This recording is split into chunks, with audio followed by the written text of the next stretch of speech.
Hi, I'm Dori Cleesis with Mount Sinai. I'm with Dean Dennis Charney, the Dean of the Icahn School of Medicine at Mount Sinai. Dr. Charney, welcome. Thank you for having me. You co-invented a patent method of treating patients with treatment-resistant depression, resulting in an FDA approval just recently for a drug produced by Janssen called Spravato, and it's a nasal form of the drug. How did Team Science help you create that? You know, the question is, well, how do you make a transformative discovery? And in the case of ketamine, it was a small group of researchers. It was just a couple of scientists who would meet every day and throw out crazy ideas. And some of those crazy ideas can be true. But you got to think boldly, and you got to be in an environment where it's okay to throw out ideas that are very different. And that's what happened with ketamine. Did you have resistance among the scientists of trying it? Yes. So the predominant hypothesis in depression involves the neurotransmitters serotonin and norepinephrine. It's called the monoamine hypothesis. That's been dominating in the field of depression since the 1960s.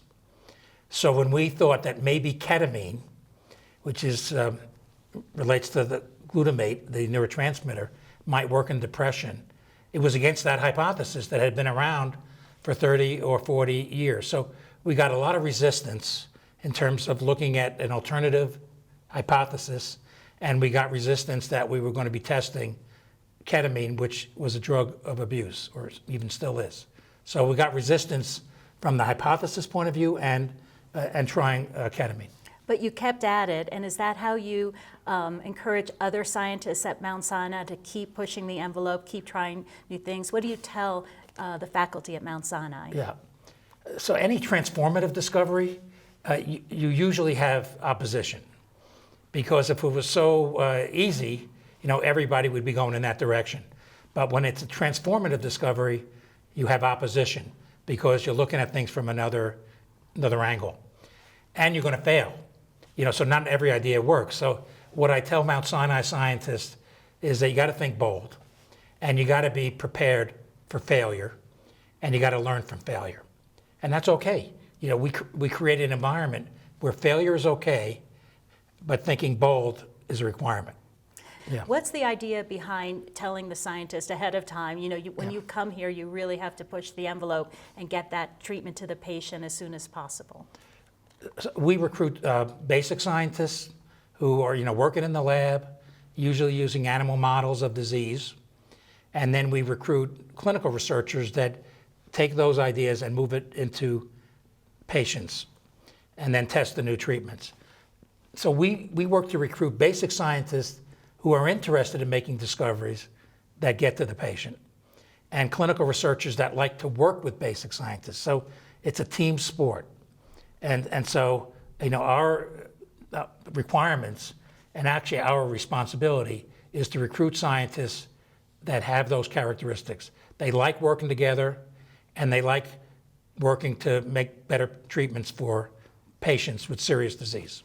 And the environment for innovation, what do you think is important to have an environment to have innovation? So there are several characteristics that define an innovation culture. One, we need to have the resources available to make the discoveries, the right laboratories, the right patient populations, and so forth. And we need to have the people. And that's actually the most important ingredient, that people that think out of the box, push the envelope. All those cliches, they're actually true. So you need the right people. And we also have the environment of patients with serious disease that need our help. And that's motivating to us. And you have a diverse patient population that helps as well. Among the most diverse patient population, maybe in the world. We see every ethnic group, every culture, that literally exists on our planet. We see every socioeconomic, group. So when we make a discovery, we can define, which group does it work, best in, the treatment. Does it work best in one population versus another? Mount Sinai has one of the largest tech transfer offices in the nation. What do you tell your scientists in terms of commercializing their work? Yeah. So our tech transfer office is actually called Mount Sinai Innovation Partners, and we named that on purpose, and so that our scientists know that innovation is required to ultimately come up with a product that we can commercialize. So we have to do a couple of things. We have to educate our scientists in terms of what kind of science they need to conduct that ultimately leads to a product, and we need to support them in that endeavor. So everybody needs to work together ultimately to come up with a product. Now, to develop a drug, it requires collaboration, usually with a pharmaceutical company. Or sometimes you need to develop your own company. And so we have done both. We have spun out successful Mount Sinai companies. Also, though, we have developed very collaborative relationships with pharmaceutical industry so that they can take an idea and move it forward into a new treatment. Well, thank you very much for joining us today to many more innovations at the Icahn School of Medicine at Mount Sinai in New York.